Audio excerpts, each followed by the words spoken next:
We're expecting still kugaruka hanoya abantu tukabahereza umupira murungi. Mission yet take Ahindugire. We have always wanted to go for playoffs, and if possible we proceed to big league. So still the same thing this season. Noreba team abazana turiyo ntwangeramo nambwe no mu evening wari yahanoza kureba ngo abazana bariyo mbija nabo omutindo gwa region mbagubasa na no kuchira.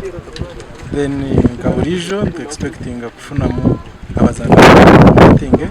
Kintu ekyo kituufu ne obola byempira gw'abazungu kyemmanyi ku mupiira nze nga kochi bibiri obuwanguzi n'ensamba gye balina osamba ttiimu bwe batefunye buwanguzi era omuwagizi ng'alaba tetufunye buwanguzi naye ate anyumiddwa omupiira gwe tusambye so byebintu bibiri tugenda bigatta omulundi gumu nti tuwangula ate n'omuwagizi n'anyumira omupiira gwe tugenda okusamba.